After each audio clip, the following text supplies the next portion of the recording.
Assalamualaikum warahmatullahi wabarakatuh. Alhamdulillahirabbil alamin wa bihi nasta'inu ala umurid dunya waddin wassalatu wassalamu ala asrofil mursalin wa ala alihi wa sahbihi ajmain. Amma ba'du. Pemirsa, ada pertanyaan yang diajukan pada saya, yakni apa hubungannya antara bid'ah dan tauhid? Tentu tauhid dan bid'ah memiliki hubungan yang sangat erat dalam Islam, di mana konsep tauhid adalah konsep keesaan Allah Subhanahu wa Ta'ala, yang berarti mengesahkan Allah dalam segala aspek kehidupan. Memahami tauhid adalah agar bisa dengan istiqomah menjadikan hanya Allah sebagai satu-satunya zat yang berhak disembah, dengan implementasi menjalankan segala perintahnya dan menjauhi segala larangannya dengan tanpa mengurangi atau menambah, dengan menyertakan ketetapan hati sami'na wa ata'na. Sementara bid'ah adalah hal dalam perkara ibadah yang bukan bagian dari syariat. Mengamalkan amalan bid'ah merupakan tindakan atau keyakinan yang melanggar ketentuan syariat dengan implementasi menambah-nambah dan mengurangi apa yang sudah menjadi ketetapan syariat. Yang itu berarti mengamalkan bid'ah adalah pelanggaran ketaatan terhadap syariat Allah, terutama pada ayat Dzalikal kitabul la raiba fihi hudal lil muttaqin. Kitab ini tidak ada keraguan di dalamnya, petunjuk bagi orang-orang yang bertakwa.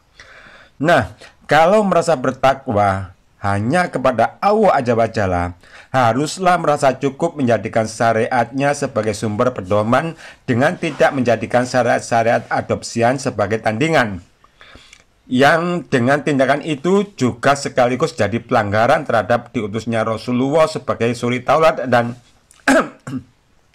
dan ini bisa dipastikan akan berimplikasi terjadinya penyimpangan dari ajaran Islam yang benar dan murni.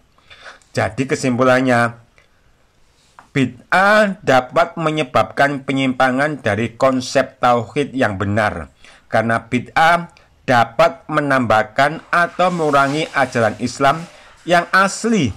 Sekaligus bid'ah dapat mengancam keimanan yang benar dan murni kepada Allah Subhanahu wa Ta'ala, karena bid'ah dapat melahirkan ajaran takhyul, khurafat, yang bisa menjadi sebab terjatuhnya pada syirik akbar, yang akhirnya menjadi sebab jatuhnya seseorang pada kemurtatan.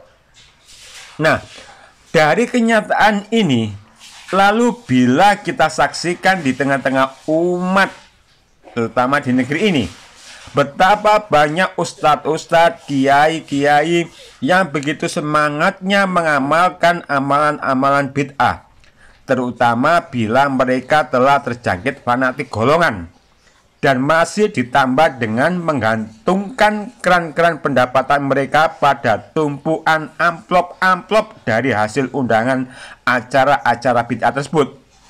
Maka bisa dipastikan mereka bakal dengan kusuk dan bangganya untuk tetap menghidupkan amalan-amalan yang sudah jadi identitas golongan. Dengan begitu, mereka akan semakin jauh dari hidayah. Tauhid mereka akan semakin rusak, akidah mereka akan semakin rusak, dan kerusakan itu akan diikuti juga oleh kebanyakan umat. Maka akhirnya terbuktilah nubuat Rasulullah bahwa di masa ini telah terbukti bermegah-megahan membangun masjid, tapi di dalamnya tidak ada petunjuk kecuali jual beli ayat. Umat Islam banyak, tapi hanya seperti buih di lautan yang membawa kotoran. Nah, pemirsa, moga kita tidak dicondongkan sebagaimana para pelaku bid'ah, namun sebaliknya, moga Allah Azza wa Jalla menetapkan hati kita untuk istiqomah di atas syariatnya. Subhanaka Allahumma wa bihamdika, asyhadu alla ilaha illa anta, astaghfiruka wa atubu ilaik. Wassalamualaikum warahmatullahi wabarakatuh.